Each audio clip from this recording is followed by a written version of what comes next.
நாய்க்கு பேர் வச்சியே சோறு வச்சியா அப்படிங்கிற கதையா. இது டிபார்ட்மெண்ட் பேரை மாற்றிட்டா சரியாயிடுமா?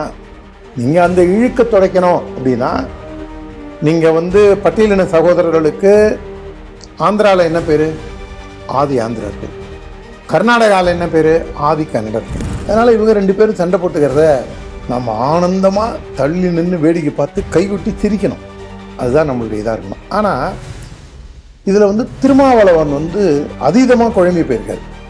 தேர்தல் அறிவிக்கப்பட்ட நாள்லேருந்து அவருக்கு ஏற்பட்ட சித்த கலக்கம், அவர் எங்கேயாவது கொஞ்சம் மலைவாச ஸ்தலங்களில் போய் ஓய்வு எடுக்கிறது கூட அவருடைய உடல் நலனுக்கு நல்லதாக இருக்கும்னு நினைக்கிறேன். ஏன்னா அடிப்படையிலேருந்து ஒரு அடிமட்டத்திலேருந்து ஒரு புறக்கணிக்கப்பட்ட ஒரு நபராக இருந்தவர் இவ்வளவு தூரம் அரசியலில் போராடி தகுடு நிறுத்தம் பண்ணி பச்சோந்தி மாதிரி இருந்து வாய் வியாபாரியாக ஓலா யூபர் வாயராக இருந்து எவ்வளவுலாம் கஷ்டப்பட்டிருக்காரு. ஆனால் சில நேரங்களில் சில நடவடிக்கைகளை உடனுக்குடன் எதிர்பாராத சில நடவடிக்கைகள்லாம் கூட எடுக்கிறாரு. டெண்டரில் ஒன்றும் பெரிய அளவில் இல்லை அப்படின்னா பத்திரிகைக்காரங்க பரவலாக இந்த டெண்டரில் இது வரைக்கும் ஊழல் வரல அப்படிங்கிறாங்க. ஆனால் கனிம வளத்தை எவ்வளோ தூரம் இவங்க தடுத்திருக்காங்க? கனிம வளத்தில் தமிழக அரசுக்கு வர வேண்டிய வருவாயை எவ்வளோ தூரம் கஜானாக்கு கொண்டு வந்திருக்காங்க? ஒயின் ஷாப்பில் பாட்டிலுக்கு 10 ரூபாய் நிறுத்திட்டாங்களா? ஒருவேளை அந்த பாட்டிலுக்கு 10 ரூபாய் இன்னைக்கு வாங்கிட்டு இருந்தாங்கன்னா அது கஜானாக்கு தான் வருதா, இல்லை அதை பார்ட்டி ஃபண்டுன்னு போகுதா, இல்லை அதை கரூர் கம்பெனிக்கு போகுதா? இந்த மாதிரி அடுக்கடுக்கான கேள்விகள்லாம் இருக்கு. ராகுல் காந்தி சொல்லலாம், விடாத புடி அப்படின்னு. மாணிக்கம் தாகூர் என்ன நினைச்சிட்டு இருக்க, நான் யார் தெரியுமா, என்ன தெரியுமா? ஆனால் அந்த மாணிக்கம் தாகூர்கிட்ட கூட ஒரு பாசிட்டிவ் விஷயத்தை பார்த்தேன். நாங்கள் பாட்டுக்கு வந்தே மாதரம் ஜெய்கிந்துன்னு சொல்லிட்டு இருக்கோம். அதை அந்த இவன் ஹிஸ்டரி ஷீட்டர் செல்வம் ஒரு நாள் சொன்னது இல்லையே. மாணிக்கம் தாகூரோட முதல் பேட்டியில் நான் பார்த்தேன். அந்த விஷயத்தை பொறுத்த வரைக்கும் பரவாயில்ல, நீ என்னை எதிர்த்தாலும் ஒரு தேசியவாதியா எதிரு அப்படிங்கிற ஒரு இதுதான்.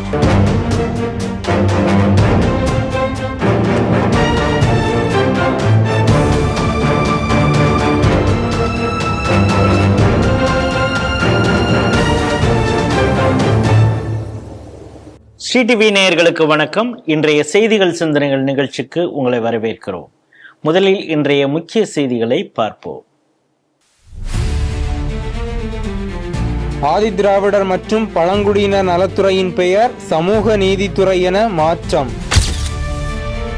திமுக கூட்டணியில் இருந்து விசிக வெளியேறவில்லை, திருமா திடீர் பல்டி.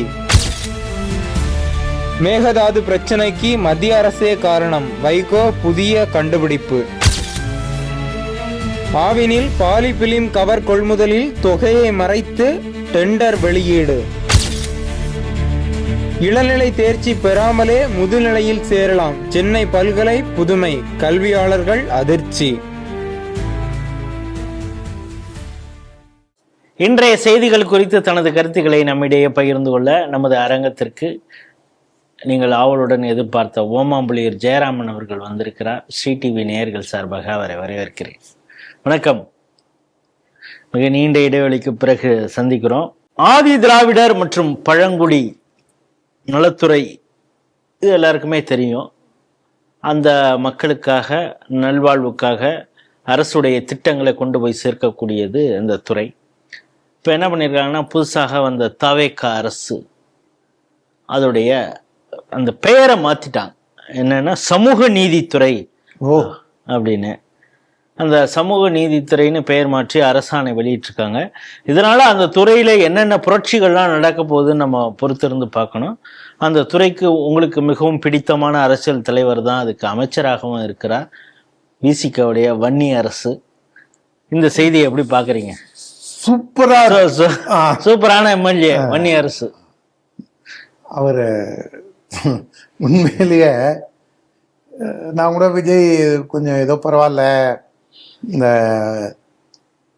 108 சீட்டு ஜெயிச்சிருக்காரு, மக்களும் ஒரு நல்ல மேண்டேட்டை கொடுத்துருக்காங்க, இதோட திமுகவை கூப்பில் உட்காத்தி வச்சிருவாரு அப்படின்னு நம்ம யோசிச்சோம்னா, இந்த வன்னி அரசு சூப்பரா இருக்க அந்த அரசு இருக்கான்ல, இந்த மாதிரி ஆளுங்களெல்லாம் அமைச்சரவையில் வச்சுக்கிட்டு அவர் என்னத்த பண்ண போறாரோ பார்ப்போம். ஒருவேளை இந்த பயலெல்லாம் கயட்டி விட்டாதான் நிம்மதியா இருக்க முடியுங்கிறதுக்கு தான் அவர் சில அரசியல் சித்து வேலைகள்லாம் ஈடுபடுறாரோ என்னமோ பார்ப்போம். அதை பொறுத்து இருந்து பார்ப்போம். எனக்கு என்ன அப்படின்னா, இதுல ரெண்டு கருத்து. ஒன்று வந்து இதே இந்த சூப்பரான அரசு தான் வந்து என்ன சொன்னாரு, இவங்க இந்த பல்லர்கள் தேவேந்திர குல வேளாளர்கள் பட்டியலினத்தை விட்டு வெளியேறணும். வெளியேறிட்டா சரியாயிடுச்சா அப்படின்னு கேட்டவர். அதனால அப்படியே இது வந்துருமா, நான் அப்படியே வானம் பொத்துக்கிட்டு வந்துருமா அப்படிலாம் நக்கல் பண்ணவர் கண்ணாடி முன்னாடி நின்று இதையும் யோசிச்சிருக்கலாம். கண்ணாடி முன்னாடி நின்று இவரும் நாங்கள் வந்து இதை சமூக நீதின்னு மாத்துறோம் அப்படின்னோடனே இவரே வந்து ஏண்டா அப்படி பெணாத்துற, நம்ம ஒரு அமைச்சராக மாண்புமிகு அமைச்சராக தான் அவருடைய பாயிண்ட் வாய்ஸ் அவரே சொல்லிக்கலாம். சமீபத்தில் ஒரு வீடியோ வந்தது, அவரே பக்கத்தில் வராத அப்படின்னு. அவரு அதில் பக்கத்தில் வராதேன்னு நம்ம வெறும்னு சொல்லக்கூடாது. இந்த சூப்பர் அரசு இருக்கார்ல, அவர் வந்து மோடியை எப்படிலாம் பேசினாரு, அண்ணாமலை எப்படி பேசினாரு, ஆர்எஸ்எஸ் பிஜேபி எப்படி பேசினாரு, நம்ம கட்சியில் இருக்கக்கூடிய தலைவர்களை இந்துத்துவா பேசுகிறவங்களெல்லாம் எவ்வளவு கேவலமான உரிமையில் வக்கரமான தடித்த வார்த்தைகளில் பேசினாரு. சாதாரண நிகழ்வுகள், கவர்னர் வந்து பேத்தி மாதிரி இருக்கிறவளை கன்னத்தை தொட்ட போது இவர் என்ன அதுக்கு ரியாக்ட் பண்ணாரு அப்படிங்கும்போது நாம் ஒன்றும் வக்கரமாக பார்க்கல. இப்போ தீண்டாமையை கடைபிடிக்கும் விதமாக கூட வந்த கட்சிக்காரனா போடா அப்படின்னு தள்ளி விடுறாரு. ஆனால் ஒரு பெண் பக்கத்தில் இருக்கும்போது அவங்கள்ட்ட அந்த பாடி லாங்குவேஜ் பாருங்க, பத்திரிகையில தான் இருக்காங்க, நாம் ஒன்றும் கேவலமாக பார்க்கல.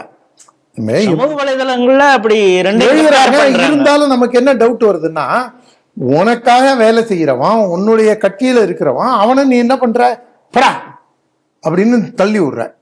உனக்கு ஆம்பளை வராசினா பிடிக்கல, அப்படிதான் எடுத்துக்க முடியும்.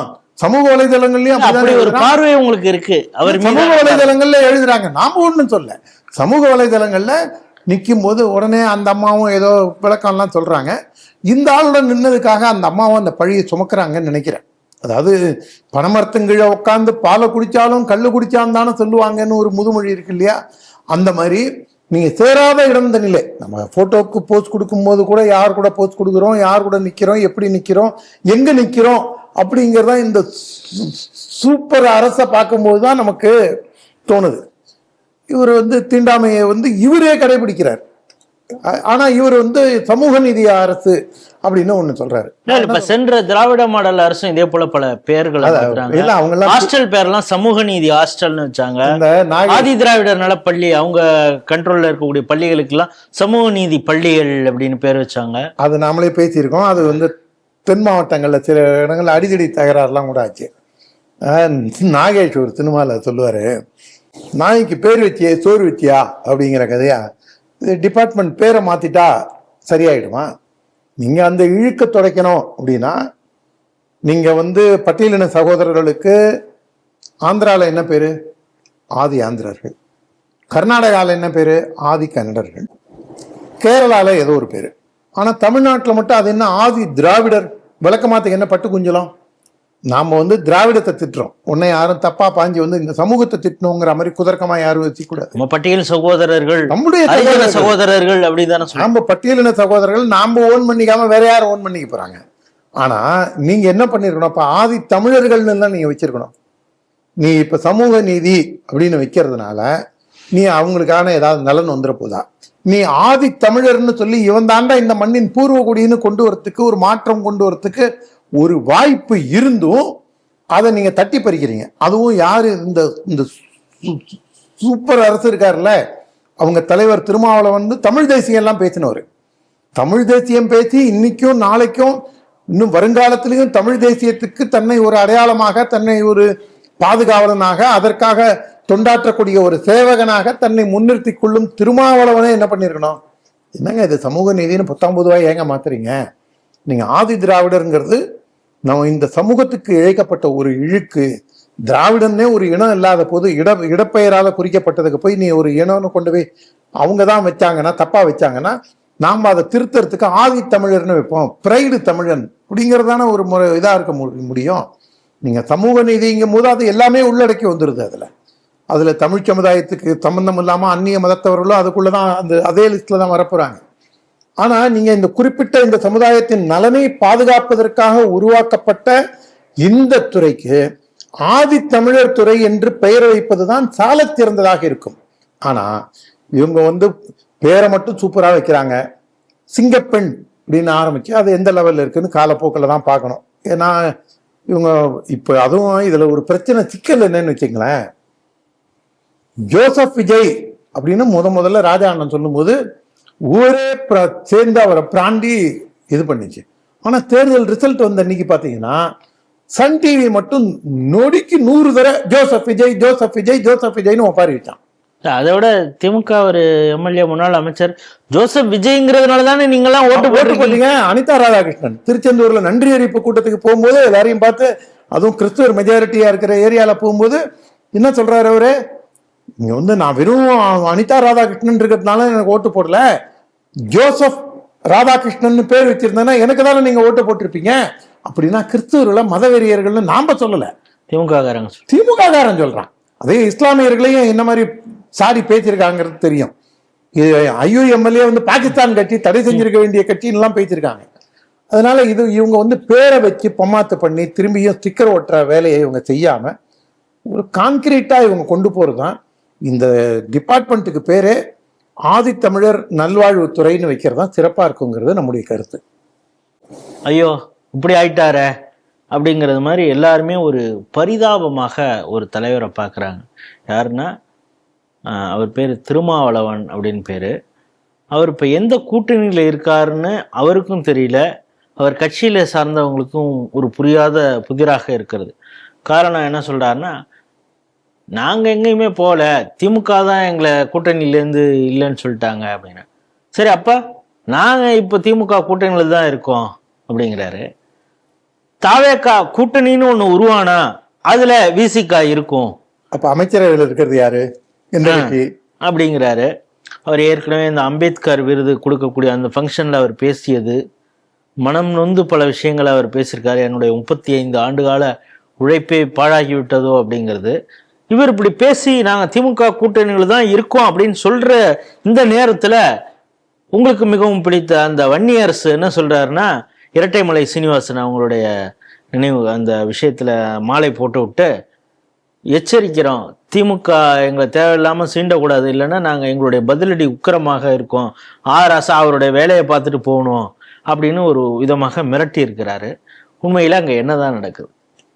இது வந்து நாம கொஞ்சம் தள்ளி இருந்து வேடிக்கை பார்க்கணும். பேய்க்கும் சண்டை, 2 பேய் சண்டை போட்டுக்குது. 2 பேய் அழித்தொடிக்கப்பட வேண்டிய கட்சிகள். கருத்தியல் ரீதியாக நம்ம வந்து பிசிக்கலாக எலிமினேட் பண்ணுறோங்கிற மாதிரி குதர்க்கமாக எவனாவது நினைச்சுக்க போகிறான். கருத்தியல் ரீதியாக அப்புறப்படுத்த வேண்டிய கட்சி திராவிட முன்னேற்ற கழகம், விடுதலை சிறுத்தைகளும். அதனால இவங்க 2 பேரும் சண்டை போட்டுக்கிறத நம்ம ஆனந்தமா தள்ளி நின்று வேடிக்கை பார்த்து கைகொட்டி சிரிக்கணும். அதுதான் நம்மளுடைய இதாக இருக்கணும். ஆனால் இதில் வந்து திருமாவளவன் வந்து அதீதமாக குழம்பி போயிருக்காரு. தேர்தல் அறிவிக்கப்பட்ட நாள்லேருந்து அவருக்கு ஏற்பட்ட சித்த கலக்கம், அவர் எங்கேயாவது கொஞ்சம் மலைவாச ஸ்தலங்களில் போய் ஓய்வு எடுக்கிறது கூட அவருடைய உடல் நலனுக்கு நல்லதாக இருக்கும்னு நினைக்கிறேன். ஏன்னா அடிப்படையிலேருந்து ஒரு அடிமட்டத்திலேருந்து ஒரு புறக்கணிக்கப்பட்ட ஒரு நபராக இருந்தவர் இவ்வளவு தூரம் அரசியலில் போராடி தகுடு திருத்தம் பண்ணி பச்சோந்தி மாதிரி இருந்து வாய் வியாபாரியா ஓலா யூபர் வாயராக இருந்து எவ்வளவுலாம் கஷ்டப்பட்டிருக்காரு. அதெல்லாம் பார்க்கும்போது இருந்தாலும் அவர் வந்து ஒரு மலைவாச ஸ்தலத்தில் போய் கொஞ்சம் ஓய்வு எடுத்து கொஞ்சம் குளுமையாக உடல்லாம் வச்சுக்கிட்டு கொஞ்சம் அஜிடேட்டிவ் மைண்ட் செட்டில் இல்லாமல், ஏன்னா ஒரு சமயத்தில் நீங்கள் பேசும்போது அந்த மூளைச்சூடு வந்தவ மாதிரி பேசுகிறார். நீங்கள் அந்த மூலம் வந்ததுன்னா அவனால் அந்த எரிச்சல் தாங்க முடியாது. அவன் நேரத்துக்கு ஒன்று பேசுவான். திருமாவளவன் பேசுகிறதே கிட்டத்தட்ட மூளைச்சூடு வந்த மாதிரி தான். நம்ம அவர் வந்து ஒன்றும் குறை சொல்லியோ இதாக நம்ம பேசலை. கருத்தியல் ரீதியாக அவர் பாருங்கள், நான் வந்து காட்டமன்னார் கோயிலில் நிற்க போகிறேன் அப்படின்னாரு. அப்புறம் ஏன் நிற்கல அப்படின்னா, இல்ல காட்டுமன்னார் கோயில் நிற்க முடியாத ஒரு அப்படின்னாரு. அப்ப வந்து எம்ஆர்கே பன்னீர்செல்வம் நிக்க வேணான்னு சொன்னாரு அப்படின்னு சொல்லல. தேர்தல் முடிஞ்சதுக்கு அப்புறம் இல்லைங்க, உங்களை வந்து பாராளுமன்றத்து தேர்தலில் உங்களை ஜெயிக்க வைக்கிறது கஷ்டம், மீண்டும் இடைத்தேர்தல் வந்தான்னு எம்ஆர்கே பன்னீர் தான் சொன்னாருன்னு சொல்றாரு. அதுக்கு முன்னாடி என்ன சொன்னாரு, இல்ல அரசியல் சூழலுக்கு ஏற்பதான் நான் முடிவெடுத்தேன், தேர்தலுக்கு அப்புறம் ஒரு சூழ்நிலை கருத்தில் கொண்டு தான் நான் போட்டியிடலான்னு நினைச்சேன். அவர் வந்து உண்மையிலேயே யாருமே கணிக்காத ஒரு விஷயத்த அவர் கணிச்சிருந்திருக்காரு. அதுக்காக நம்ம வந்து அவரை ஒரு சின்ன அளவில் அவருக்கு ஒரு பாராட்டு தெரிவிப்போம். என்ன ரீசன்னா, எல்லாருமே வந்து திமுகக்கும் அண்ணா திமுகக்கும் தான் கடும் போட்டி இருக்கும். அதில் வந்து அவங்க யாராவது தான் ஆட்சிக்கு வருவாங்க. அப்படிங்கிற ஒரு சூழ்நிலை இருக்கும்போது ஒரு நெக் டு நெக் வராது, ஒரு ஹங் அசம்பிளி வராதுங்கிற மாதிரி பலரும் நினைச்சிருந்த போது இவர் தான் முதல் ஆளா வந்து ஹங் அசம்பிளி வரும், நாம் இந்த கலங்கிய குட்டையில மீன் பிடிக்கலாம். ஏன்னா அவருக்கே தெரிஞ்சிருக்கு நம்ம சமுதாய வாக்குகளே நமக்கு விடாது. அதான், ஏன்னா நீ எங்கேயாவது அந்த சமுதாயத்தை பக்கம் நின்று இருந்தாலும் அவன் ஒன்றை மதிக்க போறான். நீ வந்து அங்க மலம் கலந்த தண்ணி குடிக்க போது கூட தோழமை சுட்டுதல் தோழமை நொட்டுதல்ன்ட்டு போயிட்டீங்க. அதுக்கப்புறம் கோவிலில் சேலத்தில் வந்து டேய் எவன்டாவும் அப்படின்னு பேசும்போது கூட நீங்கள் அப்பயும் வந்து தோழமை நொட்டுதலோட போயிட்டீங்க. உங்களுக்கு இதுக்கு பட்டியலின சகோதரர்களுக்கு செலவிட வந்த பணத்தை வந்து அவங்க திருப்பி அனுப்பும்போது கூட நீங்கள் அதுக்கான ஒரு சின்ன முணுமுணுப்பு கூட இல்லை. நீங்கள் அரசியல் வியாபாரத்துக்கும் உங்களுடைய கட்ட பஞ்சாயத்து வியாபாரத்துக்கும் நீங்கள் திராவிட முன்னேற்ற கழகத்தை அண்டி பழிச்சிங்க. அதனால அவங்க முதலாளியாக இருந்தாங்க, உன்னை கொத்தடிமையாக வச்சுருந்தாங்க.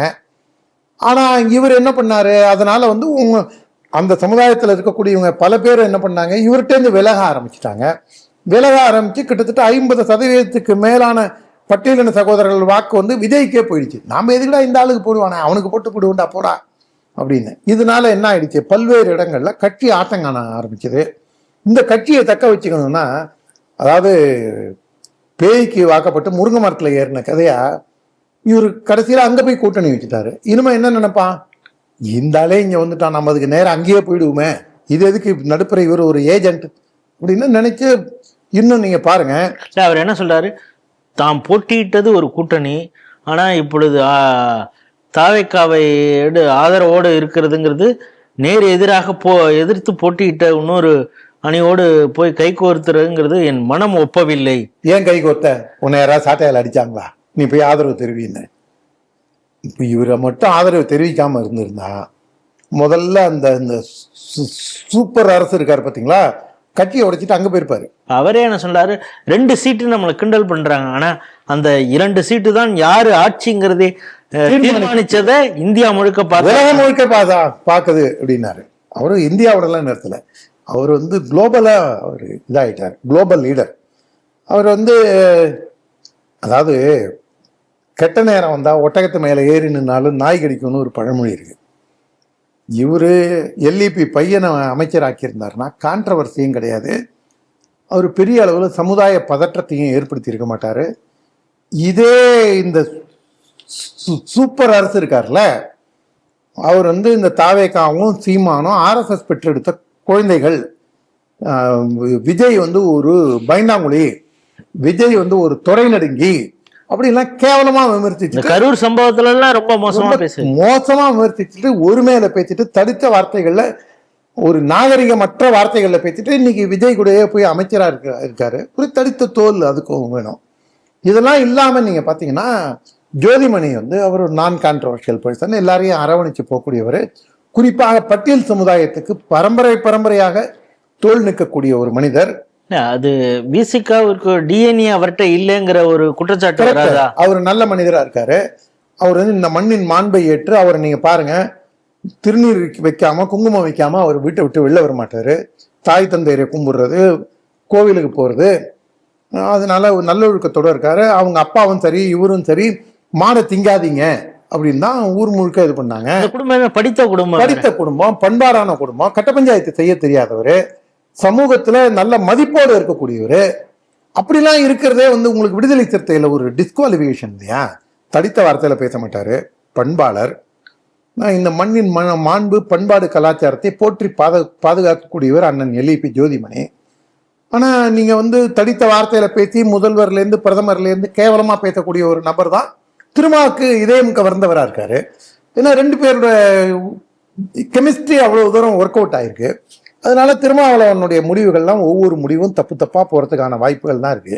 இதுல இன்னொன்னு என்னன்னா, இதுல எதால சிரிக்கிறதுனே தெரியாம நாங்க தாவேக்கா கூட்டணியில வந்து இனிமேதான் சேரணும், அப்ப அந்த ஆள் அமைச்சரா இருக்கானே, அப்ப எப்படி கட்சி விட்டு போயிட்டாரு அவரு? ஏற்கனவே அந்த ஆளூர் ஆசன அந்த ஆள் என்ன இருக்கானா இல்லையான்னு தெரியல. இப்ப இவங்க கட்சி எந்த லெவலில் இருக்கு, இவரை வந்து இப்படிலாம் இது பண்ணி ஒரு ஹிட்லர் மாதிரிலாம் போட்டு நீங்க இது பார்த்துருப்பீங்க. இவர் வந்து தமிழ் தந்தை அப்படிங்கிற லெவலில் நீங்க ஆரம்பத்துல எப்படி இருந்தால் இப்படி ஆயிட்டாருன்னு நான் வைகோவர்னு நினைச்சேன். இல்ல அது அடுத்தது வரான். இல்ல ஆனா கிட்டத்தட்ட இவரோட வைகோவோட பாதையிலேயே தான் இவரும் பிரயாணிக்கிறார் பாருங்களேன்.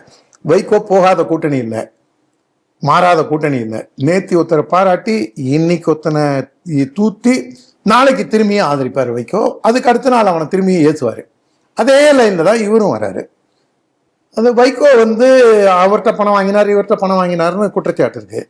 இது கரடியே காரி துப்பின மொமெண்டா வைகோவே நான் 25 லட்சம் உனக்கு செலவுக்கு பணம் கொடுத்தேனா இல்லையா அப்படின்னு இதே திருமாவளவன் ஓலா யூபர் வாங்குற வைகோவே கடுமையா தாடி பேசியிருக்காரு. அதே மாதிரி ஒரு வைகோவே ஒரு மன அழுத்தத்துக்கு உள்ளாகி இருக்கு. அவரை பத்தின நியூஸ் இது ஒப்பீடு வந்து இவர் வந்து ஒரு அடுத்தது எமர்ஜிங் வைகோக்கு வந்து 80+ ஆயிடுச்சு. இப்போ ஒரு 60+ தான். இன்னொரு அடுத்த 20 ஆண்டுகளுக்கு வைகோவோட வீரியம் இருக்கோ இல்லையோ அது திருமாவளவன் ரூபத்துல வெளிப்படுற அளவுல இருக்குங்கிறதா இவரும் ஒரு குழப்பத்திலேயே பதிலளிக்கிறாரு. அதனால இந்த மாதிரி ஒரு விஷயங்கள்லாம் விதை விதைத்தவன் விதை அறுப்பான், வினை விதைத்தவன் வினை அறுப்பான். இவர் வந்து எல்லார பத்தியும் வாய்க்கு வந்ததை அண்ணன் ஓலா யோபர் வாயர்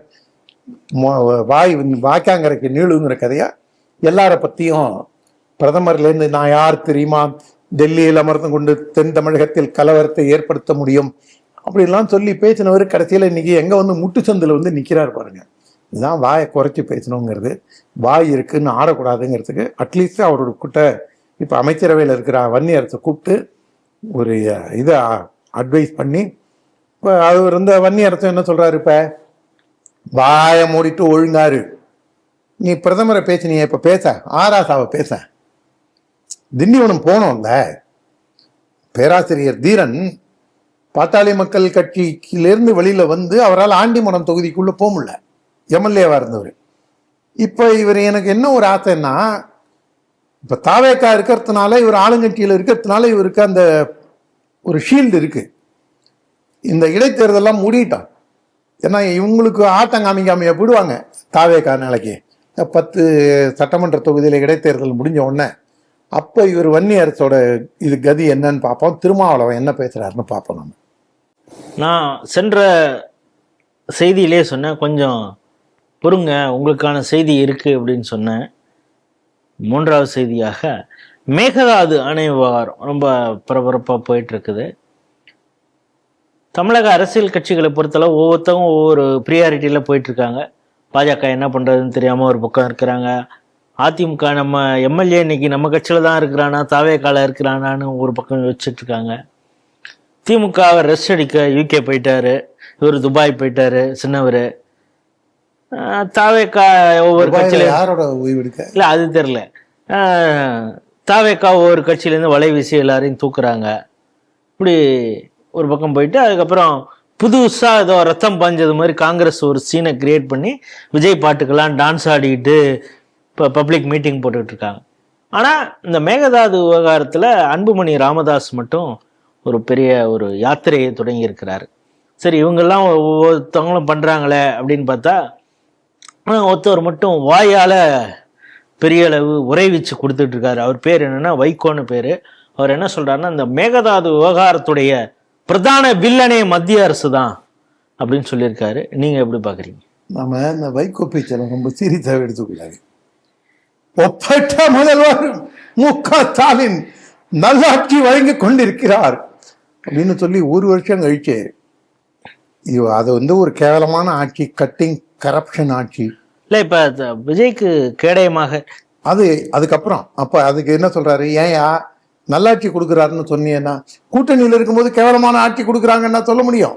அதாவது கூலி வாங்கிட்டோம், அந்த கூலிக்கான வேலையை செய்யணும், அந்த கூலிக்கான கூவி ஆகணும் அப்படிங்கிறத ஒரு ஓப்பனாவே பதிவு செஞ்சதை நம்ம அப்படிதான் எடுத்துக்க முடியும். இல்லை ஒரு மூத்த அரசியல் கட்சி தலைவராக இருக்கிறார் அவரை வந்து ஒரு ஸ்டேட்மெண்ட் கொடுக்குறாரு, நான் பாதுகாப்பு கேடயமாக இருக்கிறேன் விஜய்க்கு அப்படின்னு சொல்றப்ப சமூக வலைதளங்கள்ல தவறாக அவரை பத்தி போடுறாங்க. அப்டமன் கார்டை எடுத்து வச்சு காட்டிட்டு இது இப்படிப்பட்ட கேடயமாக அவர் இருப்பார்னு.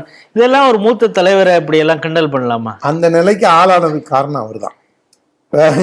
வைகோ எப்படிப்பட்ட ஒரு காமெடியன் ஆயிருக்காரோ நம்ம போன செய்தியில பார்த்தோம். திருமாவை அண்ணன் திருமாவும் கிட்டத்தட்ட சற்றொப்ப இன்னொரு வைகோவாக மாறி தான் இவங்களுக்குள்ள ஒரு டஃப் ஃபைட். இதுல யார் வந்து அந்த நீங்க குதிரை இதுல பாத்தீங்கன்னா அந்த கொட்ட கொட்ட கொட்ட கொட்ட கொட்ட ரேஸ்ல போகும்போது அந்த குதிரை மூக்க நீட்டுறதை வச்சுதான் அந்த வெற்றியை கணிப்பாங்க. அந்த மாதிரி அண்ணன் திருமா வந்து அவருக்கு சித்த இளமையா இருக்கிறதுனால வைகோவை கம்பேர் பண்ணும்போது அவர் அந்த ரேஸ்ல கொஞ்சம் முன்னாடி வந்துட்டாரு. பட் இவரு ஷாலை இப்படி தூக்கி போட்டு முன்னாடி கிட்டத்தட்ட அதுக்குதான் இப்ப என்ன பண்றாரு வைகோ வந்து அந்த ஆள் என்ன மிஞ்சிட்டான், நம்ம சும்மா இருக்கக்கூடாது, நாம அடுத்த அஸ்திரத்தை எய்வோம் அப்படின்ட்டு தான் இவர் என்ன பண்றாரு, நான் கேடயமா இருப்பேன். ஜோசப் விஜய் வந்து அமெரிக்க அதிபர் ஒருத்தன் வந்து இது படிச்சான் நானு பதவியேற்பு விழா, என்னென்ன காமெடி எல்லாம் பண்றாங்க பாருங்க. அந்த ஆள் திருமாவும் வன்னி அரசும் ஒரு பக்கம் காமெடி, இவர் வந்து இந்த ஒரு பிளாக் ஒருத்தர் இதானார்ல மார்ட்டின் லூதர் கிங், இப்போ 10 வருஷம் முன்னாடி America Obama we can win அப்படின்னு சொன்னாரு. ஒபாமா வந்து 2 இடத்துல தப்பு பண்ணிட்டாருன்னு திரும்பி அவர் படிக்க சொன்னாங்க. ஆனா ஜோசப் விஜய் அப்படிலாம் இல்லை, அப்படியே எக்ஸ்டெம்போ அவராகவே சொல்லிட்டாரு. அவருடைய அறிவை பார்த்து நான் வியக்கிறேன். அவரும் மனப்பாடமா சினிமா டைலாக் சொல்லி பழகினவருக்கு இதெல்லாம் எப்படி ஒருத்தனை பாராட்டணும்னு. அப்படின்னா அவர் ஸ்டாலினை கிண்டல் பண்றாரா? படிக்க தெரியாதவன், தற்குறி, இதை கையில துண்டு சீட்டு இருந்தா கூட தப்பா படிக்கிறான் அப்படின்னு இந்த பத்திரிக்காரங்க யாரும் இதை கேட்கல. யாராவது பத்திரிக்காரன் என்ன பண்ணிருக்கலாம், ஏங்க நீங்க விஜயை எப்படி பாராட்டுறீங்கன்னா அப்ப ஸ்டாலினை கிண்டல் பண்றீங்களா அப்படின்னு கேட்டா இன்னைக்கு இருக்கிற மைண்ட் செட்ல இருந்தாலும் என்ன தெரியுமா சொல்லுவாரு, ஆமாயா கிண்டல் தான் பண்ண, என்ன பண்ணோங்கிற, நீ தினகரன் பத்திரிக்கையான்னு, நீ நக்கீரன் தானே, என்னை பத்தி அரைப்பக்கம் எழுதினவன் தானே, நீ உன்னை பத்தி தெரியாது அப்பா அப்படின்லாம் அந்த ஆள் வந்து கொதித்தெழுந்து, அதுவும் ஒரு முண்டாத்து கட்டி ஒரு கூலிங் கிளாஸ் போட்டு ஒரு சிவப்பு கலர் டிஷர்ட் போட்டு, என்னடா அது இது வந்து சொல்லிராஜா இந்த வரும் ஆனா வராது, அதோட கொஞ்சம் மாடிஃபைடு. அந்த அவர் கொஞ்சம் குண்டா இருந்தா அந்த எண்ணத்தை கண்ணையா மாதிரியே ஒரு ஆள் இருக்கானே, ஆனா எண்ணத்தை கண்ணையா எப்படா குண்டானா அப்படிங்கிற மாதிரி பார்க்கும்போதுதான் ஆவும்னா மஞ்சக்கூடியோட ஆளாலையா திரள்றானுங்கிற மாதிரி இந்த ஆள் வந்து அப்படி சொன்னான், இந்த ஆள் போடா அப்படிங்கிறானேன்னு அப்படின்னு பார்க்கும்போதுதான் உங்களுக்கு ரொம்ப தமாஷா இருந்தது. அந்த பேட்டியை நான் வந்து ஒரு 10 தடையாவது பார்த்துருப்பேன். நான் அவ்வளோ ஒரு தமாஷ் பேர் வழியா அந்த துண்டை முறுக்கிக்கிட்டு அப்படியே இதா பேசுறவரு ஒரு மிக மூத்த தலைவர். நீங்க பொண்ணெடுத்திருக்கிற ஊர்ல சேர்ந்த ஒரு நம்மளுடைய அருமை அண்ணன், அதுதான் ஒரு 15 வருஷம் முன்னாடி சொன்னார், 20 வருஷம் முன்னாடி, தம்பி சிவாஜி கணேசன் இல்லாத குறைய போக்குறவர் வைகோ, மிகச்சிறந்த நடிகர் அப்படின்னாரு. நான் கூட அப்படிலாம் இல்லைங்களே அப்படின்னா, அப்புறம் அவரோட தேர்தல் பிரச்சாரத்துல ஒரே ஜீப்ல இருக்கும்போது கூட அப்புறம் அவர் சொன்னார், என்ன பண்றது இன்னைக்கு நடிகரோட போயிட்டு வந்தேன் அப்படின்னாரு. அந்த மாதிரி அவர் தீர்க்கதரிசி, அவர் யாருங்கிறது எனக்கு கொஞ்சம் மறந்து போச்சு, உங்களுக்கு நினைவுல இருந்தா அப்புறம் சொல்லுங்க. அந்த மாதிரி அவர் ஒரு மிகச்சிறந்த நடிகர். இன்னைக்கு விஜய் அப்படி தாங்கி பிடிச்சு எல்லாம் இது பண்றாரு. எம்எல்ஏக்களை துரோகிகள்ங்கிறாரு, கட்டி விட்டு போனதெல்லாம் ஏத்துறாரு. கிட்டத்தட்ட ஒரு கால் டாக்ஸி அளவுக்கு அவர் வந்து நீங்க அந்த இது இருக்குல்ல ஷேர் ஆட்டோ, அந்த கட்சி மொத்தத்தையும் ஒரு ஷேர் ஆட்டோல அளவுக்கு ஏத்துற அளவுக்கு அந்த கட்சியை வந்து வலிமையா கொண்டு வந்துட்டாரு. ஒரு 8 மாவட்ட செயலர், அவரோட திமுக மாவட்ட செயலர்லாம் போய் ஒரு பரபரப்பா ஒரு அடுத்தது ஒரு பெரிய லெவல்ல வரப்போறான் அப்படின்னு நினைச்ச ஆளு ஒரு ஷேர் ஆட்டோ அளவுக்கு கட்சியை கொண்டு வந்து நிறுத்திட்டு நாளுக்கு உண்மையிலேயே இதெல்லாம் நாயும் பிழைக்கும் இந்த பிழைப்பு. நான் எப்ப யோசிச்சேன்னா, அந்த ஸ்டாலின் வேட்டிக்கு அப்படியே பரபரப்பா தொடச்சி விடுவான் பாருங்க, நான் பயந்துட்டேன். வேட்டி தானே தொடக்கிறான் வா, அதுவும் பொதுவில் உட்காந்து அப்படின்னு, ஐ மீன் கர்ச்சீஃபால வேட்டி தானே தொடக்கிறாரு அப்படின்னு நானே கொஞ்சம் ஷாக் ஆகி அதுக்கப்புறம் பார்த்து ஸ்டாலினே நினைச்சிருப்பாங்க இதெல்லாம் ஒரு பொழப்பா, நேத்திக்கு நம்மள அதையெல்லாம் அவரும் நம்பி இருக்காரு. இல்ல ஸ்டாலின் அப்ப என்ன நினைச்சிருப்பான், ஒரு கிளைக்கழக செயலருக்கு இருக்கிற அறிவு கூட எனக்கு இல்லை அப்படின்னு சொன்னவன் தானடா நீ இன்னைக்கு கடைசியில எனக்கு தடை கொடுக்குற பத்தியா அப்படின்னு அந்த ஆளுக்கு அவருக்கும் ஒரு இது ஒருவேளை அவருக்கு அரசியல் அறிவு எல்லாம் இருந்திருந்தா அப்படிலாம் நினைச்சிருந்திருப்பாருன்னு நினைக்கிறேன். நம்ம திமுக காரங்க தான் சொல்லணும் ஸ்டாலினுக்கு அவ்வளவு அரசியல் அறிவு இருக்கா இல்லையா. பாவம் அவரையும் ஒரு பச்சை பிள்ளை மாதிரி தானே இதுக்கு அழிச்சிட்டு போயிட்டு வந்தாங்க, செக்ரட்டரியேட் போய் போட்டோ ஷூட் எடுத்துட்டு.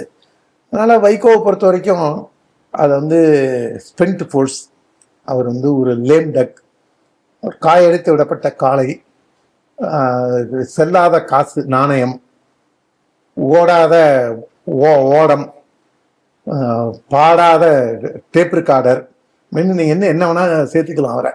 அப்படி ஒரு ஒரு இதில் இருக்கிறவர் இன்னைக்கு ஒரு என்டர்டெயின்மெண்ட்டாக நம்மளுக்கு ஒரு 10 நிமிஷம் அவரை பற்றி பேசி ஸ்லாகிச்சு நேயர்களும் ரசிக்கிற அளவில் இன்னைக்கு கொண்டு வந்து இன்னைக்கு இவரும் சரி சீனியர் திருமா ஜூனியர் வைகோ 2 பேரும் கடும் போட்டியில் இருக்காங்க. தாவேகா திமுகவின் 2.0 அப்படின்னு நம்ம பல முறை இங்கே சொல்லிட்டு வரோம். அதை ஊர்ஜிதப்படுத்தும் விதமாக என்ன இருக்குன்னா, சாதாரணமாக ஆவின்ல ஒரு பெரிய அளவு முறைகேடு இருக்குன்னு நம்ம நிகழ்ச்சியில் பூத கண்ணாடி நிகழ்ச்சியில் சொல்லியிருந்தோம். தினமலரில் கூட வேற ஒரு ஊழல் நடக்கிற அந்த தினமலரில் கூட அதில் பல முறைகேடுகள் போயிட்டு இருக்குன்னு சமீபத்தில் ஒரு செய்தியாக போட்டிருந்தாங்க. இப்போ என்ன சொல்கிறாங்கன்னா, ஆவின்ல பால், தயிர், லஸ்ஸி, மோர் இதெல்லாம் பாலிஃபிலிம் அப்படிங்கிற ஒரு கவரில் தான் இதை அடைக்கிறாங்க. 2029 வரை கிட்டத்தட்ட 20,402 டன் பாலிஃபிலிம் கவர் ப்ரொக்யூர் பண்ணியிருக்காங்க. ஸோ இந்த ப்ரொக்யூர் பண்ணுறப்ப ஒரு டெண்டர் அறிவிப்பாங்க. அந்த டெண்டருக்கு எவ்வளவு மதிப்பீடில் அதை டெண்டர் கோர்ட் கால்ஃபார் பண்ணுறாங்கங்கிறது இருக்கும். ஆனால் இந்த முறை அவங்க 400 கோடி செலவு பண்ணுறதா இருக்காங்களா, ஆனால் அந்த டெண்டர் மதிப்பீடு எவ்வளவு அப்படிங்கிறத சொல்லாமலே கால்ஃபார் பண்ணியிருக்காங்க அப்படிங்கிறது செய்தி வருது. இதில் செய்தி அப்படின்னா, ஏற்கனவே அதிமுக திமுகலாம் இதை தான் ஃபாலோ பண்ணிட்டு இருந்திருக்காங்க. ஒரு குறிப்பிட்ட நபருக்கு டெண்டர் கிடைக்கணுங்கிறதுக்காக இது மாதிரி மதிப்பீடு முழுவதுமாக சொல்லாமல் அதை மூடி மறைப்பாங்க. அதே வேலையை தான் தாவேகா செய்திருக்கிறது. இதில் என்ன மாற்றம் அப்படின்னு தினமலர் கேட்டிருக்காங்க. இந்த செய்தியை எப்படி பார்க்க? தாவேகா என்னை பொறுத்த வரைக்கும் ஒரு திராவிட மாடலோட நீட்சியாக தான் நம்ம பார்க்க வேண்டியது. இப்போதான் அந்த ஒன்றியம்ங்கிறத கொஞ்சம் மாற்றி இந்திய அரசுங்கிறதுக்கு வந்திருக்காங்க. இவங்க தமிழ்நாடு அரசு, அது இந்திய அரசு. ஏன்னா இந்திய அரசு வேற, தமிழ்நாடு அரசு வேற. ஆனால் அந்த அளவுக்கு இவங்க பிரிவினை பேச மாட்டாங்கன்னு நினைக்கிறேன். ஒரே ஒரு சின்ன நம்பிக்கை என்ன எனக்கு இந்த விஜய் அரசு மேலன்னா, மத்திய அரசும் மாநில அரசும் இணக்கமாக இருந்தாதான் இங்கே தமிழ்நாட்டோட வளர்ச்சிக்காக இது செய்ய முடியும். அரசியல் ரீதியாக தாவேகாக்கும் பிஜேபிக்கும் கருத்து வேறுபாடு இருக்கலாம். ஆனால் மத்திய அரசோட இணைந்து செயல்பட்டாதான் இங்கே நல்லது நடக்கும். அதோடு இல்லாமல் மூத்த அமைச்சர் செங்கோட்டையன் அவர்களும் எங்களுக்கு எதுவும் பேலன்ஸ் எல்லாம் வைக்கல, கொடுக்க வேண்டிய பணத்தெல்லாம் கரெக்டாக கொடுத்துட்டாங்க. விஜய் கூட சட்டசபையில் நாங்கள் மோடி முட்டி தினமா மத்திய அரசோட மோத மாட்டோம் அப்படின்லாம் சொல்லியிருக்காரு. அதுதான் ஒரு சிறிய நம்பிக்கை. ஒரு வித்தியாசம் அப்படின்னா, மோதல் போக்கை கடைபிடிக்க மாட்டோம், தமிழ்நாடோட வளர்ச்சிக்கு இது பண்ணுவோம். இந்த தாவேகால இருக்கக்கூடிய ஒரு மூத்த நபர் ஒருத்தர், ஒரு பெருசா லைம் லைட்ல இல்லாதவர், அவர்கிட்ட பேசிட்டு இருக்கும்போது இது முடிவுகள்லாம் யார் எடுக்கிறாங்க நீங்க பாத்தீங்கன்னா, ஆதவ் அர்ஜுனாவோ இல்லைன்னா நிர்மல் குமாரோ தான் பிரஸ் எல்லாம் பிரீஃப் பண்றாங்க. எந்த அமைச்சர்களும் பெரும்பாலும் பிரஸ்ஸை சந்திக்கிறது இல்லை. அப்படியே பிரஸ்ஸை சந்திச்சாலும் அது ஒரு பெரிய கான்ட்ரவர்சி ஆகுது. பிரஸ்ஸை சந்திக்கலைன்னா கூட அவங்க கலந்துக்கிற நிகழ்ச்சியே கான்ட்ரவர்சி ஆகுது. இப்படிலாம் இருக்கும்போது இது விஜயோட எண்ண ஓட்டம் என்ன அப்படிங்கும்போது, விஜய் இது வரைக்கும் யாரையும் பெருசா சந்திச்ச மாதிரி தெரியல. விஜயபாஸ்கர் கூட அவரோட தான் நான் இணைவேன்ட்டு கடைசியில குஷி ஆனந்த் கிட்ட தான் சேர வேண்டியது இருந்தது. நாளைக்கு விஜயை பார்த்து நம்ம போட்டோ எடுத்து வெளியில வந்தாதான். இது வரைக்கும் கிட்டத்தட்ட அவர் ஒரு தனி தீவுல தான். காலையில ஆபீஸ் வரா மாதிரி செக்ரட்டரியேட் வராரு. நான் அதை ஒன்றும் விமர்சிக்கிறேன், நல்ல விஷயம் தான். ஃபைல் பார்க்குறாரு, வீட்டுலேயும் ஃபைல் பார்க்குறாரா என்ன, அது அவர் தனிப்பட்ட விஷயம். அவருக்கான நேரங்களை அவர் ஒதுக்கிக்கிட்டோம். நம்ம அதுக்கான அவர் யாரோடனா அவருடைய கேர்ள் ஃப்ரெண்டோட இருக்கலாம், அதெல்லாம் அவருடைய தனிப்பட்ட விஷயம். நாம போய் அதுக்குள்ளெல்லாம் போக வேண்டிய அவசியமும் கிடையாது. அது தேவையில்லை, மக்களுக்கும் அதை பற்றி தேவையில்லை. ஆனால் இன்னி வரைக்கும் தன்னுடைய அரசுகளுக்கு கெட்ட பேர் வந்துடக்கூடாது அப்படிங்கிறதுல ஒரு எச்சரிக்கையா இருக்காரு அப்படிங்கிறாங்க. அதனால அதிகாரிகள் கைதான் மேலோங்குதுங்கிறாங்க. ஆனா இந்த டெண்டரை பார்க்கும்போது இது அதிமுக திமுகவோட வழியை பின்பற்றி வரும்போது இதுல அமைச்சரோட தலையீடு இல்லாம இருக்குமா அப்படிங்கிற ஒரு மிகப்பெரிய கேள்வி இயல்பாவே எழும்.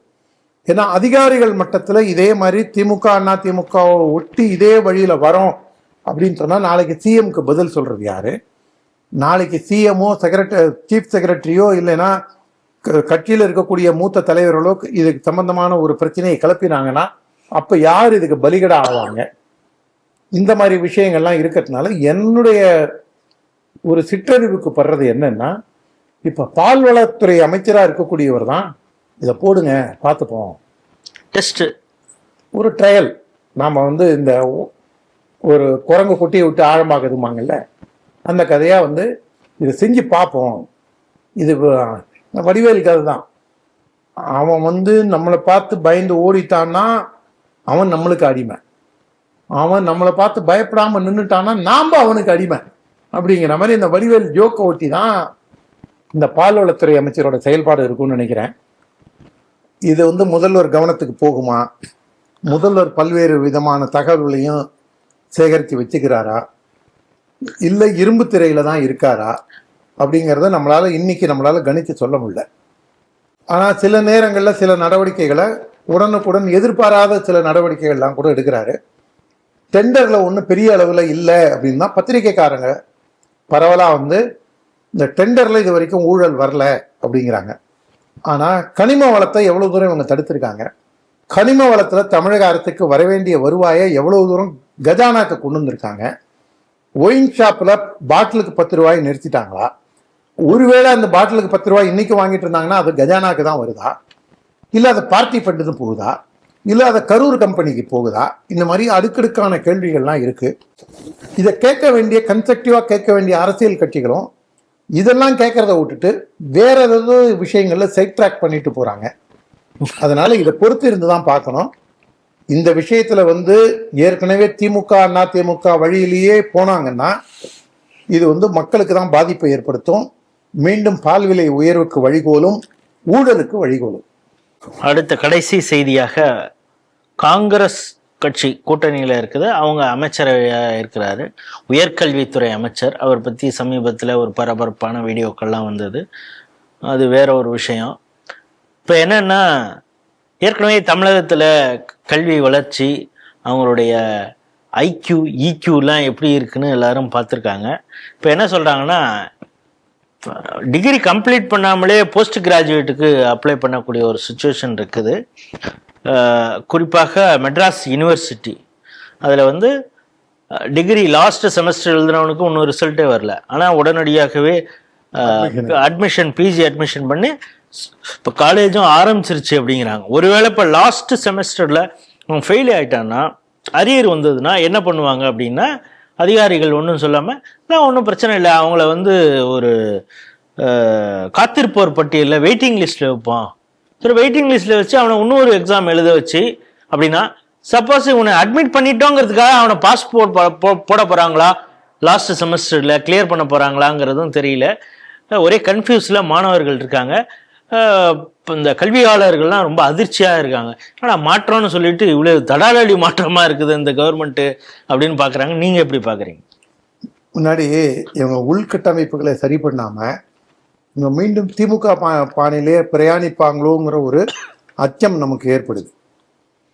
Too early to predict as I told earlier. ஆனால் அதே நேரத்தில் இவங்க திமுக செய்த தவறுகள்லேருந்து வெளியில் வரணும். நீங்கள் முன்னாடி இருந்த அமைச்சர், கல்வித்துறை அமைச்சராக இருந்தவர் யாரு? கோவி செழியன், உயர்கல்வி பள்ளி கல்வித்துறைக்கு உதயநிதியோட ரசிகர் மன்ற தலைவர். அவர் வந்து என்னெல்லாம் கூத்தடிக்க முடியுமோ கூத்தடிச்சாங்க. இதில் தாவேக்கா வந்து அரசியல் ரீதியாகவும் சரி நிர்வாக ரீதியாகவும் சரி பல இடங்கள்ல கோட்டை விடுறாங்க. இல்லை, இப்போ அதில் பள்ளிக்கல்வித்துறை அமைச்சர் அவர் ஒரு வீடியோ போட்டார், ரூல்ஸை ஃபாலோ பண்ணுங்கடான்னு. இப்போ இந்த அம்மாவும் சம்மந்தம் இல்லாமல், பள்ளிக்கல்வித்துறைக்கு சம்மந்தம் இல்லாத வந்து அம்மா ஆய்வு போட்டு இங்கிலீஷ்லாம் கேள்வி கேட்குது, தப்பாக கேள்வி கேட்குது. அந்த தப்பாக கேட்ட கேள்விக்கு அந்த பிள்ளை சரியாக பதில் சொல்லலையேன்னு ஒரு ரீல்ஸ் போடுது. இவங்களுடைய எக்ஸ்போஸ் பண்ணிக்கிறாங்க, இவங்களை எக்ஸ்போஸ் பண்ணிக்கிறாங்க. ஆங்கிலங்கிறது ஒரு மொழி, அது ஒரு கருவி. இங்கிலீஷில் பேசுகிறவன் அறிவாளி அப்படின்னு நினைக்கிறத விட ஒரு மூடத்தனம், ஒரு கேவலமான விஷயம் எதுவுமே கிடையாது. இங்கிலீஷில் பேசிட்டா எல்லாம் இதாகிடுச்சா? எவ்வளோ திருட்டு பய நுனிநாக்கு இங்கிலீஷ் அருமையாக பேசுவான். அதனால எந்த மொழியாக இருந்தாலும் மொழிங்கிறது ஒரு கருவி. ஆனால் அதை விட்டுட்டு நீ இங்கிலீஷில் அப்படி பேசினியா இப்படி பேசினியான்னு அந்த அம்மா போய் பள்ளிக்கூடத்தில் டீச்சர்கிட்ட கேள்வி கேட்டு, அதுக்கப்புறம் அந்த டீச்சர் பசங்களை கேள்வி கேட்டு, இது ஒரு கான்ட்ரவர்சி ஆகி உடனே இதுக்கு 4 பேர் வந்து இந்த அமைச்சர் வந்து இந்த இடத்துல கிராமட்டிக்கல் மிஸ்டேக் இப்படி பண்ணியிருக்காங்க அப்படி பண்ணியிருக்காங்க இது வந்து எல்லாமே வந்து ஒரு இந்த மொழியை ஒட்டி இது வந்து இங்கிலீஷ் தான் உயர்ந்த மொழி அப்படிங்கிற ஒரு அடிமைத்தனத்துக்குள்ளேயே இவங்க திரும்பி திரும்பி போய் எல்லாருமே சிக்கிக்கிறாங்க. இதில் இந்த அம்மாவும் அமைச்சரும் ஒரு லேர்னிங் ப்ராசஸில் இருக்காங்க. அப்படிங்கும்போது அந்த அம்மா வந்து எல்லா இடத்துலையும் உடனே தன்னை போய் எக்ஸ்போஸ் பண்ணிக்கணும், தான் எல்லாத்துலேயும் ஒரு நிபுணர். உங்க என்ன திமுகவா? உடனே நேத்திக்கு கட்சியில் சேர்ந்து கிட்டத்தட்ட ஜூலியோட போட்டி தான் வரும் கடைசியில். இந்த பிக் பாஸ் அதோட இல்லாமல் இந்த ஜல்லிக்கட்டு ஜல்லிக்கட்டில் மல்லு கட்டியவர்கள் அந்த ஜூலி லெவலுக்கு இவங்க இறங்கணுமா அப்படிங்கிறத இவங்க யோசிச்சு இவங்க செயல்படுறது இவங்களுடைய அரசியல் எதிர்காலத்துக்கு நல்லது. நம்ம கொஞ்சம் தாவேக்காவை வந்து கொஞ்சம் சாப்பிட்டாதான் விமர்சிக்கிறோம். ஏன்னா அவங்களுக்கு இன்னும் ஒரு காலம், இன்னும் ஒரு சைசபிள் டைம் இன்னும் அவங்களும் எடுத்துக்கலாம். ரெண்டாவது வந்து எங்கேயாவது ஒரு இடத்துல சரி பண்ணணும்னு கூட நினைக்கலாம். அதனால நம்ம வந்து அவசரப்பட்டு இவங்களை போய் திட்டுறது நம்ம வேலை கிடையாது. மத ரீதியா இவங்க பண்ற விஷயங்கள் எல்லாம் உடனுக்குடனே நம்ம பாஞ்சு வந்து கண்டிச்சே தீரணும். இப்ப என்னன்னா, இப்ப ஹையர் எஜுகேஷனை பொறுத்தளவு ஏற்கனவே இவங்க கவர்னரோட முரண்பட்டு இருக்காங்க. இப்போ நிர்மல்குமார் வந்து அவர் ஆய்வு பண்ணக்கூடாதுங்கிறாரு. ஆனால் யூனிவர்சிட்டியில் அவர் ஆய்வு பண்ணக்கூடிய வாய்ப்பு இருக்கிறது, அதற்கான அதிகாரமும் இருக்குங்கிறப்ப இப்போ இது மாதிரியான விஷயங்கள்லாம் யூனிவர்சிட்டி வந்து அவர் ஆய்வு பண்ணக்கூடாது. அவர் எங்கே போய் ஆய்வு பண்ணாரு? நான் ரோட்டில் போகும்போது அந்த ஆறை பார்த்தேன், தண்ணி இல்லை. ஏன்டா அப்படி குப்பையும் குளமா வச்சிருக்கீங்க? எனக்கு என்னன்னா, கவர்னர் வைகை நதியை பார்த்து சொன்னதுக்கே இப்படி சொல்றாங்களே. கிருதுமால் நதின்னு ஒன்று மதுரையில் ஓடுது. அந்த கிருதுமால் நதியில தான் வராக அவதாரம் நடந்ததே அந்த கிருதுமால் நதியில தாங்கிறது ஐதீகம். அப்பேற்பட்ட சரித்திரத்தோட தொடர்புடைய அந்த கிருதுமால் நதி சாக்கடையே தான். நீங்க மெட்ராஸ் கூவத்தோட சு வெங்கடேசனுடைய வெற்றியே அதுலதான் இருக்குது. அவனுடைய வெற்றி, அவன் சு வெங்கடேசன் இல்ல, அவன் சும்மா வெங்கடேசன். அவன் தப்பா புரிஞ்சுக்காதீங்க. சும்மா வெங்கடேசன் இருக்கான்ல, அவன் வந்து அந்த 10 வருஷமா எம்பியா இருந்தா அங்க ஒன்றும் கைட்டல. ஆனா பேச்சு மட்டும் பாருங்க, இவனுக்கெல்லாம் சரி சில வார்த்தைகளை இது பண்ணிப்போம். அந்த கவர்னர் அங்க வந்து ஏன்டா அப்படி வச்சிருக்கீங்க, இதை சரி பண்ணுங்கடா அப்படின்னு சொன்னா, ஏற்கனவே திமுக வந்து பல ஆயிரம் கோடியே இந்த மாதிரி விஷயங்கள்ல தின்னு முழுங்கி இருக்கு. இவங்க புத்திசாலியா இருந்தா என்ன பண்ணும்? கவர்னர் சொல்லியிருக்காங்க, நம்ம இதிலெல்லாம் எவ்வளவு ரூபாய் செலவு பண்ணியிருக்காங்க, எவ்வளவு ரூபாய்க்கு வேலை நடந்திருக்கு அப்படின்னு சொல்லி திமுகவை எக்ஸ்போஸ் பண்றதை பாப்பியா? அதை விட்டுட்டு இப்ப நிர்மல்குமார்லாம் என்ன நினைச்சுக்கிறாருன்னா, இப்ப திமுக இடத்துக்கு நாங்க வந்துட்டோம் அப்படின்னு. ஆனா இதை ஒரு விதத்துல இதை பிஜேபி, நான் சார்ந்திருக்கிற பிஜேபி இதை கேபிட்டலைஸ் பண்ணிக்கணும். ஏன்னா அது ஜூனியர் வைகோ திருமாவளவன்லேருந்து எல்லாருக்குமே என்ன ஒரு இதுன்னா, நாளைக்கு வந்து இங்க வந்து ஒரு வலுவான சக்தியா இருக்க போறது பாரதிய ஜனதா கட்சி தான் அப்படின்னு இது இருக்கும்போது அவங்களுக்கு அந்த ஒரு பயம் இருக்கு. இந்த பிஜேபி காரனுக்குனா ஒரு டவுட் இருக்கு, நம்ம வளருவோமா, நாம வந்து நாளைக்கு சக்தி வாய்ந்து வந்துருவோமா, நம்ம வந்து திரும்பியும் பழைய எழுச்சிக்கு வந்துருவோமா அப்படின்னு பிஜேபி காரனுக்கு தான் டவுட் இருக்கு. எதிர்கட்சிக்காரனுக்கு அது இல்லை. இவன் என்னைக்காரனாலும் ஏஞ்சி வருவான், ஏஞ்சி வந்து அடிச்சான்னா இவன் ராட்சச அடி நம்மளை அடிப்பான் அப்படிங்கிற பயம் எதிர்கட்சிக்காரனுக்கு இருக்கு. அதனால அப்போதைக்கு இப்போதே சொல்லி வச்சிருவோன்னு கவர்னர் எதிர்க்கிற வேலையெல்லாம் அதனால அவங்க என்ன பண்றாங்க, சென்ட்ரல் ஸ்டேஜுக்கு நாம இருப்போம், அதனால இது ஏற்கனவே நம்ம துண்டை போட்டு வச்சுப்போம் அப்படிங்கிற ஒரு இதுல அப்ப அந்த மாதிரி இப்ப திமுக இடத்த இவங்க இட்டு நிரப்பி இவங்க திமுக மாதிரி பிஜேபி எதிர்க்க வராங்களாம். இது வந்து ஓட்டர்ஸுக்கும் ஒரு இது, மீதி கட்சிகளுக்கும் ஒரு சிக்னல். திமுக உனக்கு பதிலாக நான் இருக்கேன் அப்படின்னு எல்லா இடத்துலையும் இப்ப இந்த பிஜேபி காமிச்சு இவங்க அந்த இடத்துல வந்து வர பாக்குறாங்க. ஆனா பிஜேபி இன்னும் ஒரு 2-3 மாசத்துல ஏஞ்சி வந்து விளையாடும் போது ரொம்ப அற்புதமா இருக்கும். இது வந்து நான் போற போக்குல சொல்ல, சாதாரண நானே இப்படிலாம் வந்து எனக்கு கொஞ்சம் ஃப்ரீடம் கொடுங்க போட்டு பார்க்குறேன் அப்படிங்கும்போது தலைமை சும்மா விட்டு வேடிக்கை பார்க்கும். அதனால இவங்க வந்து இந்த உயர்கல்வித்துறையில வந்து இவங்க அடிக்கிற கூத்து, இவங்க திமுக வழியில போனாங்கன்னா கொள்ளிக்கட்டை எடுத்து தலையை சொரிஞ்சுக்கிறாங்க. ஏன்னா எனக்கு தெரிஞ்ச ஜோசப் விஜய் வந்து நானே சான்சலரா இருப்பேன் அப்படின்னு அந்த மடத்தனமான ஒரு இதுக்குள்ளெல்லாம் போக மாட்டாருன்னு நான் நம்புறேன், உறுதியா நம்புறேன்.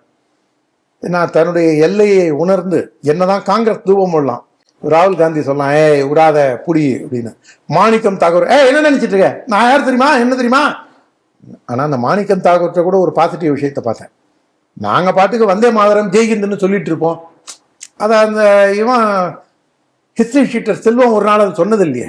மாணிக்கம் தாகூரோட முதல் பேட்டியில் நான் அதை பார்த்தேன். அந்த விஷயத்தை பொறுத்த வரைக்கும் பரவாயில்ல, நீ என்னை எதிர்த்தாலும் ஒரு தேசியவாதியா வந்து எதிரு அப்படிங்கிற ஒரு இதுதான்.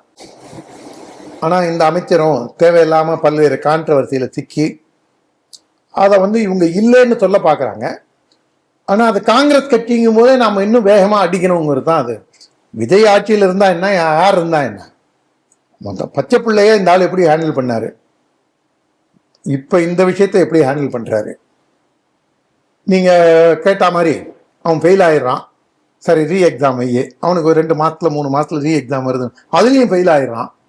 அப்போ அதனால் கோர்ஸே நீங்கள் 1 வருஷம் தள்ளி வச்சிருவீங்களா, இல்லை அடுத்த வருஷம் அட்மிஷனில் இவனை சேர்ப்பீங்களா, இல்லை நீங்கள் சொன்ன மாதிரி இவனை ஆல் பாஸ் போட்டுருவீங்களா, இல்லை அவனுக்கு கட்டின ஃபீஸை திருப்பி கொடுத்துருவீங்களா? இது மொத்தமான ஒரு துக்ளக் தர்பார் மாதிரி தான் இந்த ஹையர் எஜுகேஷன் மினிஸ்டர் இருக்காரு. இந்த ஹையர் எஜுகேஷன் மினிஸ்டர் வந்து புரிஞ்சுதான் நடந்துக்கிறாரா, இல்லை ஓவர் கான்ஃபிடன்ஸ்ல நடந்துக்கிறாரா? அவர் விஜய் பாட்டுக்கெல்லாம் டான்ஸ் ஆடிட்டு இருக்காரு. இல்லை, அது வந்து அவர் கவர்றதுக்காக பார்க்குறாரு. நாளைக்கு ஒருவேளை இந்த காங்கிரஸை உடைச்சிக்கிட்டு போறாங்கன்னா ஜென்சிக்கல் மனநிலைக்கு அவரும் வந்து டான்ஸ் ஆடுறாரு. அது வந்து யார் என்ன செய்யணுமோ அதை தான் செய்யணும். ஜென்சிகள் செஞ்சுட்டு போகும்போது நீ அதை ஓரமாறு, உன்னை பற்றி வேணா 4 ஜென்சி வேணா வீடியோ எடுத்து போடலாம். நீயே ஜென்சி யாருன்னா உள்ள இல்லாத வீட்டில் துள்ளி வந்தாங்க கிழவங்கிற கதையை அது இது ஆகுது. அதனால அவருடைய நிலைமையை அவர் உணரல. அவர் ஒரு பக்கா காங்கிரஸ்காரராக செயல்படுறதுனால தான் இந்த துக்ளக் தர்பார் இருக்கு. இன்றைய 5 செய்திகள் குறித்து மிக விரிவாகவும் அதே நேரத்தில் ரொம்ப சுவாரஸ்யமாகவும் ஸ்ரீ டிவி நேயர்களோடு உங்களுடைய கருத்துக்களை பகிர்ந்து கொண்டிருக்கீங்க. மீண்டும் வேறொரு நிகழ்ச்சியில் சந்திப்போம். அதுவரை உங்களிடம் விடைபெறுகிறோம். நன்றி, வணக்கம், ஜெய்ஹிந்த், ஜெய் ஸ்ரீராம், வந்தே மாதரம். ஜெய் ஸ்ரீராம்.